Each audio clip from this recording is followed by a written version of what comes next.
सूर्यभान जी लखनऊ के जाने माने व्यक्ति थे। उनके लिए उसूल ही बहुत बड़ी चीज़ थी। सूर्यभान जी बेहद शांत स्वभाव के थे। शायद इसीलिए उनकी बेटी काजल भी उन्हीं की तरह शांत थी। काजल बेहद संस्कारी और तेज दिमाग वाली भी थी। सूर्यभान जी काजल पर बड़ा गर्व करते थे। जो भी काजल से पहली बार मिलता वो तो उसके बोलने के ढंग को देखकर ही दंग रह जाता। आस पड़ोस की महिलाएं तो अपनी बहू में काजल के ही गुण ढूंढती, साथ ही साथ यह कहते भी ना थकती कि काजल जैसी संस्कारी लड़की जिसके भी घर में कदम रखेगी वह तो स्वर्ग अपने आप बन जाएगा। काजल जिसके भी नसीब में है, वास्तव में वो बहुत भाग्यशाली है। आज सूर्यभान जी के घर की रौनक देखने लायक थी। हजारों रंगीन बल्ब जगमगा रहे थे। सैकड़ों हैलोजन बल्ब सामने की रोड पर लगे थे। पूरी रोड को कवर कर बड़ा सा पंडाल सजाया गया था। पंडाल के अंदर भी काफ़ी सजावट थी और रमेश कुमार की शहनाई बज रही थी। बारात के शानदार स्वागत की पूरी तैयारी थी। क्यों ना हो, उनकी इकलौती बेटी काजल की शादी जो थी। काजल ने लखनऊ यूनिवर्सिटी से बीएससी करने के बाद कंप्यूटर के कुछ कोर्स किए थे। वह राज्य की चेस चैंपियन थी। इसके अतिरिक्त उसने संगीत में प्राथमिक शिक्षा भी ली थी। देखने में सुंदर भी थी।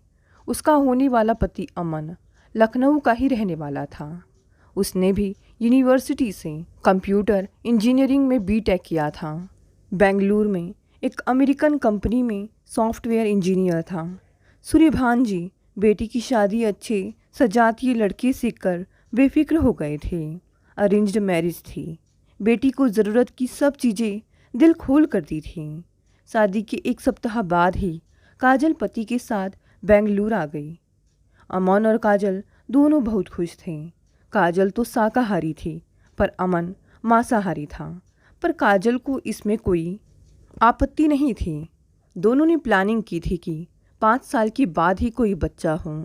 इस बीच दोनों ने खूब मौज मस्ती की, देश विदेश की सैर भी की। शादी के 6 साल बाद काजल माँ बनने वाली थी। तभी अमन को लंबे समय के लिए अमेरिका जाना पड़ा था। कंपनी ने उसके लिए H1B जॉब वीज़ा लिया था। काजल को H4 वीज़ा जो आश्रितों के लिए होता है मिला था। दोनों अमेरिका के कैलिफोर्निया प्रांत में आ गए थे। कुछ महीने बाद उनको एक प्यारी सी बेटी हुई थी, मीरा। अमेरिका में जन्म होने के कारण उसे अमेरिकी नागरिकता मिल गई थी। साथ में अमन ने उसके लिए भारतीय कॉन्सुलेट से overseas citizen of India card भी बनवा लिया था। काजल अपनी वीज़ा पर अमेरिका में कोई काम नहीं कर सकती थी और वैसे भी उसकी डिग्री पर कोई नौकरी भी नहीं मिल सकती थी। पर वह घर पर ही कुछ भारतीय बच्चों को चेस सिखलाया करती थी। इससे उसका समय कट जाता था। अमेरिका में बच्चों में पढ़ाई के अतिरिक्त कुछ ना कुछ सीखने का शौक़ होता है। वह इसके बदले में कोई फीस तो नहीं लेती थी क्योंकि औपचारिक तौर पर वह यह काम नहीं कर सकती थी। पर जब कभी मीरा के जन्मदिन पर और अपनी एनिवर्सरी पर उन बच्चों और उनके माता पिता को बुलाती थी तो वे जानबूझकर कैश ही गिफ्ट करती थी। काजल ने अमेरिका में पियानो बजाना भी सीख लिया था। शुरू के 4-5 साल तो ठीक से बीत गए थे। दोनों पति पत्नी बहुत खुश थे। मीरा अब अमेरिका में स्कूल जाने लगी थी। कुछ दिनों बाद पति व पत्नी में अक्सर नोकझोंक होने लगी थी क्योंकि अमन अक्सर वीकेंड में देर रात घर लौटता था। इसके चलते कभी कभी तो लड़ाई झगड़े भी होते थे। अमन का उसी की कंपनी में कार्यरत एक अमेरिकन लड़की से अफेयर चल रहा था। यह बात अब काजल से छिपी नहीं थी। काजल इसका कड़े शब्दों में विरोध करती थी। आए दिन घर में तनाव रहता था। एक दिन अचानक अमन ने काजल से कहा, बेहतर है हम अब अलग हो जाएं।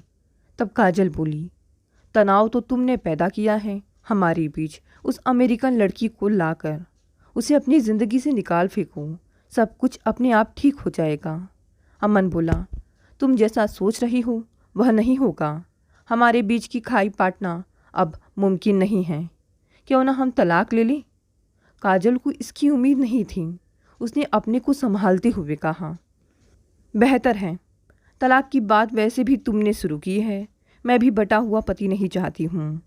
थोड़ी देर रुककर फिर काजल ने आगे कहा, क्यों ना हम एक बार इंडिया में अपने अपने घर बात कर उन्हें यह सब बता दें। इसके बाद जैसा तुम कहोगे वैसा होगा। अमन इसके लिए तैयार नहीं था। उसके मन में चालाकी सूझी थी। उसे अमेरिका आए 5 साल से ज़्यादा हो गया था। उसका H1B वीज़ा 8 महीने बाद ख़त्म हो रहा था। वह वीज़ा 6 साल से ज़्यादा नहीं मिलता है। उसका मन अमेरिका छोड़ने का नहीं था। वहाँ की लाइफस्टाइल उसे बेहद पसंद थी। उसने मन में अमेरिकन लड़की से शादी करने की ठान ली थी। इससे उसे ग्रीन कार्ड आसानी से मिल जाता, फिर अमेरिका में जितने दिन चाहता रह सकता था। उसको भय था कि यह बात काजल के पिता को अच्छी नहीं लगेगी और वे खुद एक वकील हैं। आसानी से तलाक नहीं होने देंगे और मामला लंबे समय तक लटका रहेगा। काजल ने आगे कहा, तब सीरियसली बताओ मुझे क्या करना चाहिए। अमन बोला, मैं यहाँ डाइवोर्स सूट फाइल करूँगा और तुम्हें बता दूँ कि कैलिफोर्निया में नो फॉल्ट तलाक का नियम है। यदि पति या पत्नी में से कोई भी यहाँ की कोर्ट में तलाक की अर्जी देता है किसी वजह से भी, तो उसे कोर्ट में वजह साबित करने की ज़रूरत नहीं होती है। हाँ, ज़्यादा से ज़्यादा प्रॉपर्टी के बंटवारे और बच्चे की कस्टडी के लिए आपस में समझौता कर लेना होता है या फिर कोर्ट के फैसले का इंतज़ार करना पड़ता है। काजल बोली, जब तुमने फैसला कर ही लिया है तो मैं तुमसे बंद कर नहीं रह सकती हूँ। ठीक है, अब देर रात हो चुकी है, आगे कल बात होगी। रात में काजल ने अपने पापा को सारी बातें विस्तार से बताई थीं। उसके पिता ने कहा भी था कि वे अमन के पूरे परिवार को इंडिया के कोर्ट केस में बुरी तरह ऐसा फंसा देंगे कि पूरी ज़िंदगी कोर्ट के चक्कर लगाते रहेंगे। तब काजल ने कहा, नहीं पापा, इसमें अमन के परिवार का कोई दोष नहीं है। उनको बेवजह क्यों तंग करना है? और जब अमन को मुझसे प्यार ही नहीं रहा तो मैं क्या उनसे प्यार की भीख मांगूं? अगले दिन काजल ने अमन से कहा, तुम अपने पेपर्स तैयार कर लो, मैं साइन कर दूंगी। अमन बोला, इसमें एक वादा है जो तुम्हारे हित में नहीं है। वह बोली, अब भी तुम मेरा हित सोच रहे हो? अमन बोला, बात ठीक से समझो। जिस दिन कोर्ट से तलाक मिल जाता है उसी दिन से तुम्हारा अमेरिका में रहना गैर कानूनी हो जाएगा, क्योंकि तब तुम मुझ पर आश्रित नहीं रहोगी और तुम्हारा वीज़ा रद्द हो जाएगा। तुम भारी मुसीबत में फंस जाओगी। काजल बोली, तब मुझे क्या करना चाहिए? अमन बोला, मैं सारे पेपर्स तैयार करवा लेता हूँ। इसके अतिरिक्त एक एग्रीमेंट भी तैयार करवा लेता हूँ। मेरा जितना भी बैंक बैलेंस और शेयर्स हैं उसका आधा तुम्हें दे रहा हूँ। मीरा की कस्टडी भी तुम्हें दे रहा हूँ, क्योंकि बेटी माँ के पास ज़्यादा खुश रहेगी। तुम सारे पेपर्स पर साइन कर दो। जितना जल्दी हो जाए अच्छा है, क्योंकि जितनी बार हम वकील के यहाँ या कोर्ट जाएंगे महंगा पड़ेगा। यहाँ वकील की फ़ीस बहुत ज़्यादा होती है। पेपर साइन कर तुम इंडिया जा सकती हो, क्योंकि जब तक तुम्हारा वीज़ा वैलिड रहेगा बाकी सब मैं यहाँ देख लूँगा। काजल बोली, ठीक है, मुझे सब कुछ मंजूर है जिसमें तुम्हारी खुशी है। तुम पर प्यार ना थोपूंगी और ना ही इसके लिए तुमसे भीख मांगूंगी। अमन बोला, तो मैं वकील से मिलकर पेपर्स तैयार करा लेता हूँ। काजल बोली, हाँ करा लो, मगर मुझे तुम्हारा एक पैसा भी नहीं चाहिए। इंडिया जाने का अपना और मीरा का टिकट मैं खुद कटाऊंगी। मुझे या मीरा को जो कैश गिफ्ट मिलते थे उनमें से कुछ बचाए हैं। इसके अतिरिक्त पापा का दिया क्रेडिट कार्ड भी है, उसमें मेरा काम हो जाएगा। हाँ, मीरा मेरी बेटी मेरे साथ रहेगी। अमन बोला, मगर मीरा के लिए मैं कुछ देना चाहूँगा। वे पैसे हमारी तरफ से अपनी नई अमेरिकन बीवी को गिफ्ट कर देना, काजल ने कहा। 2 दिन बाद अमन ने काजल को तलाक से संबंधित पेपर्स दे दिए थे। काजल ने उन पेपर्स पर साइन कर अमन को लौटा दिए थे।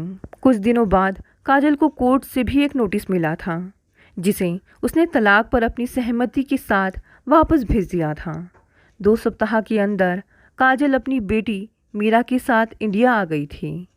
40 वर्ष की उम्र के आसपास अब वह एक बेटी की सिंगल पेरेंट थी। उधर अमन अपनी अमेरिकन प्रेमिका के साथ रहने लगा था। चंद महीनों के अंदर अमन और काजल का तलाक भी हो गया था। फिर अमन ने अमेरिकन से शादी कर ली थी। इधर काजल अपने पापा के साथ लखनऊ में थी। उसके पापा ने कहा, बेटी तू डरना नहीं, तेरा बाप जिंदा है, तुझे किसी प्रकार का कष्ट नहीं होने देगा। काजल ने कहा, मुझे आपके रहते किसी बात की चिंता नहीं है, पर मुझे अपना और मीरा का भविष्य सुनिश्चित तो करना ही होगा। हम पूरी जिंदगी किसी के सहारे तो नहीं काट सकते हैं। इंडिया आने के कुछ ही महीनों के बाद उसने यूनिवर्सिटी में एमएससी फिजिक्स में एडमिशन ले लिया था।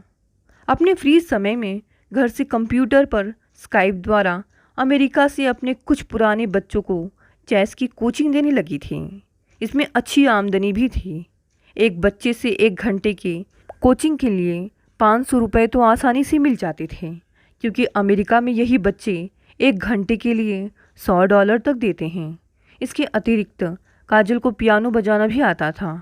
लखनऊ में उसे कोई पियानो सिखाने वाला विद्यार्थी तो नहीं मिला, क्योंकि वहाँ पियानो दूर तक किसी के पास नहीं था, पर कुछ बच्चे कीबोर्ड सीखने वाले मिल गए थे। पिता के रहते उसे पैसे की कोई कमी नहीं थी, फिर भी वह आर्थिक रूप से अब आत्मनिर्भर थी। उसने मीरा का एडमिशन भी एक प्रसिद्ध इंटरनेशनल स्कूल में करा दिया था। छुट्टियों में वह मीरा के साथ किसी न किसी हिल स्टेशन पर जाती थी। इससे लखनऊ की गर्मी से बच भी जाती थी और मनोरंजन भी हो जाता था। उसने कम उम्र में ही मीरा को भी चेस की कोचिंग देना शुरू कर दिया था। उसने एक एनजीओ भी ज्वाइन कर लिया था, जो अमेरिका में पीड़ित भारतीय महिलाओं की मदद करता था। एक बार काजल के घर उसकी मौसी आई थी। काजल कहीं घूमने के लिए बाहर निकल रही थी। वह जीन्स और टॉप पहनी थी। उसकी ड्रेस पर मौसी ने कहा, यह क्या पहनावा है? बेटियों को ठीक से तो रहना चाहिए। इतनी उम्र हो गई है, इतना भी नहीं सीखा। काजल ने कहा, मौसी आपने तो ऐसा ब्लाउज पहन रखा है कि आधी छाती और आधी पीठ नजर आ रही है, और साड़ी भी नाभि के नीचे बांध रखी है। मेरे पहनावे से तो कोई मेरा अंग प्रदर्शन नहीं हो रहा है, तब मेरी ड्रेस बुरी कैसे हुई? मौसी तिलमिलाकर रह गई थी। काजल दिन पर दिन पहले से ज़्यादा ही स्मार्ट लगने लगी थी। मेकअप तो नाम मात्र का करती थी, पर अपने पसंदीदा ब्रांडेड कपड़े और रंगीन चश्मा पहनकर जब भी निकलती थी, उसे देखकर कोई भी 30 साल से ज़्यादा का नहीं सोचता था। काजल ने फाइनल ईयर में पहुँचते पहुँचते जीआरई और प्रसिद्ध अंग्रेजी भाषा की परीक्षा में अच्छे स्कोर्स हासिल कर लिए थे। ये दोनों टेस्ट अमेरिका के आगे की पढ़ाई के लिए ज़रूरी होते हैं। उसने अमेरिका के कुछ प्रसिद्ध यूनिवर्सिटीज़ में पीएचडी के लिए अप्लाई भी कर दिया था। अब काजल ने एमएससी पूरी कर ली थी। अपनी पढ़ाई और अन्य सामाजिक कार्यों से उसने यूनिवर्सिटी और लखनऊ शहर में अपनी विशिष्ट पहचान बना ली थी। अमेरिका की अच्छी यूनिवर्सिटी से स्कॉलरशिप के साथ पीएचडी का ऑफ़र भी मिल गया था, जिनमें कैलिफोर्निया के स्टैनफोर्ड भी थी। उसने स्टैनफोर्ड जाने का फ़ैसला लिया था। उसे F1 स्टूडेंट वीज़ा भी मिल गया था। बेटी मीरा तो अमेरिकन नागरिक थी ही। उसे अमेरिका जाने के लिए किसी वीज़ा की ज़रूरत नहीं थी। काजल के पिता ने अमेरिका जाने के पहले उससे कहा, बेटी एक बार फिर से सोच लो, तुम अमेरिका में अकेले कैसे रह सकोगी? मुझे तुम्हारी और मीरा की सुरक्षा की चिंता है। वह बोली, पापा आपको शायद मालूम नहीं है, महिलाओं के लिए अमेरिका बहुत ही सुरक्षित देश है, और अब तो मीरा भी समझदार हो गई है। अमेरिका में हज़ारों सिंगल मदर्स मिलेंगी, उन्हें कोई हेय दृष्टि से नहीं देखता है। आप यहाँ चैन से रहिए। आपकी बेटी इस काबिल हो गई है कि अपनी और मीरा की देखभाल भली भांति कर सकती है।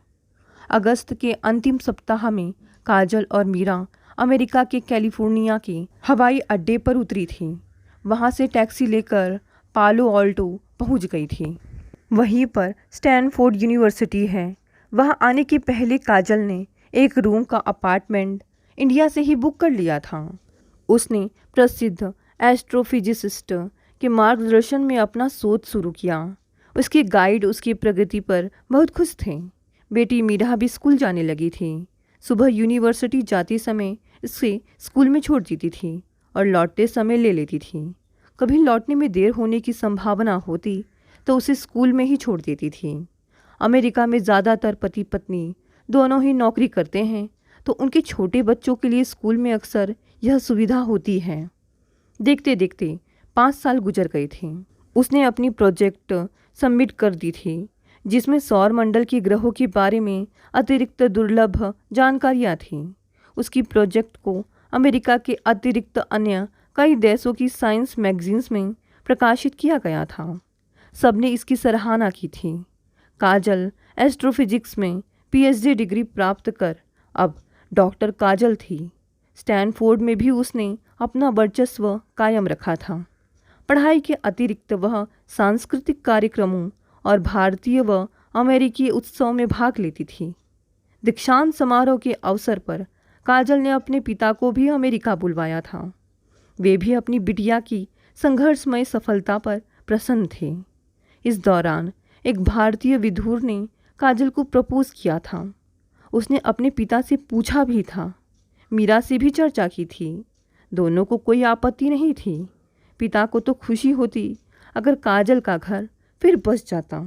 वह एक बार उस विधुर के साथ डेट पर भी गई थी, परंतु यह एक औपचारिकता भर थी, उस व्यक्ति का स्वभाव और विचार परखने के लिए। काजल को यह प्रपोजल स्वीकार नहीं था। उसको लगा कि यह व्यक्ति मीरा का सौतेला पिता बनने के योग्य नहीं था। इसके बाद उसके पास फिर कभी शादी की बात सोचने की फुर्सत भी नहीं थी। पीएचडी करने के दौरान ही काजल को नासा से एस्ट्रोफिजिसिस्ट साइंटिस्ट का ऑफर मिल चुका था। उसे कैलिफोर्निया में स्थित नासा के रिसर्च सेंटर में पोस्ट किया गया था। काजल को उसकी विशिष्ट उपलब्धियों के आधार पर ग्रीन कार्ड आसानी से मिल गया था। अब वह अमेरिका की स्थायी निवासी थी। इस बीच उसके पूर्व पति अमन को भी अपनी पूर्व पत्नी की उपलब्धियों की जानकारी मिल चुकी थी। अमेरिकन लड़की से शादी के बाद उसे भी ग्रीन कार्ड मिल गया था। एक दिन उसने काजल को फ़ोन किया था, परंतु काजल ने उसको कोई तवज्जो नहीं दी थी। उसने मात्र इतना ही कहा, हम माँ बेटी दोनों बहुत खुश हैं, अब आगे हमारी ज़िंदगी में दखल ना देना, और फ़ोन काट दिया था। इधर अमन की अपनी नई अमेरिकन बीवी के साथ निभ नहीं रही थी। उसकी बीवी ने ही तलाक की अर्जी कोर्ट में दे रखी थी, जो 6 मास होते होते मंजूर भी हो गई थी। अमन को आधी संपत्ति उस अमेरिकन को देनी पड़ी थी। काजल की बेटी मीरा करीब 15 साल की हो चली थी। वह भी कैलिफोर्निया की जूनियर चेस चैंपियन थी। एक बार फिर अमन ने काजल से फ़ोन कर मिलने की इच्छा व्यक्त की थी। पहले तो वह नहीं मान रही थी, पर उसके बार बार के आग्रह पर रविवार को सुबह मिलने को कहा। काजल ने मीरा को भी सारी सच्चाई बता दी थी। हालांकि अतीत की कुछ बातें मीरा को अभी भी याद थी। डॉक्टर काजल ने बड़ा घर खरीद लिया था। अमन रविवार को काजल से मिलने पहुंचा था। मीरा ने स्नैक्स और जूस लाकर सामने टेबल पर रखा था। मीरा को सामने देखकर अमन बहुत खुश हुआ और बोला, इधर आओ बेटी, मैं तुम्हारा पिता हूँ। काजल ने उसकी बात काटते हुए कहा, गलत, बहुत गलत, तुम उसके पिता थे, अब नहीं रहे। अमन बोला, सॉरी, पर क्या हम फिर से एक नहीं हो सकते? जब जागो तभी सवेरा। काजल बोली, याद करो, परदेश में तुमने मुझे बेसहारा समझ सड़क पर लाकर खड़ा कर दिया था। मैं तो कभी सोई ही नहीं, हमेशा जगी और सचेत थी। हाँ, तुम जाग कर भी सोए हुए थे, जगे हुए को जगाया नहीं जाता। अमन बोला, मुझे तुमसे तलाक लेने का अफसोस है, पर क्या फिर हम मिल नहीं सकते?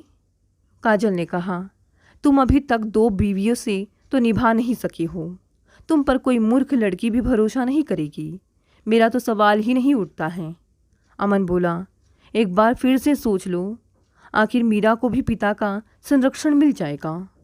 काजल बोली, अब तुम इतने दिनों से अमेरिका में रहकर भी बेवकूफ़ी वाली बातें कर रहे हो। यहाँ लड़कियाँ और औरतें बहुत सुरक्षित हैं। तुम तो कंप्यूटर इंजीनियर हो, तुम्हें पता होना चाहिए कि मैं जहाँ भी रहूँ सेल फ़ोन में ऐप्स के द्वारा मीरा और घर पर बराबर नज़र रख सकती हूँ। वैसे हम दोनों अपने बल पर अपनी रक्षा कर सकते हैं। तुम्हारे जैसे कमज़ोर मर्द क्या सुरक्षा देंगे? तुम अपनी फिक्र करो, हो सकता है तुम्हें किसी औरत का संरक्षण चाहिए। अमन बोला, एक बार मीरा से पूछ लो, उसे पिता नहीं चाहिए? काजल ने मीरा से पूछा। क्यों बेटे, मिस्टर अमन को क्या जवाब दूं?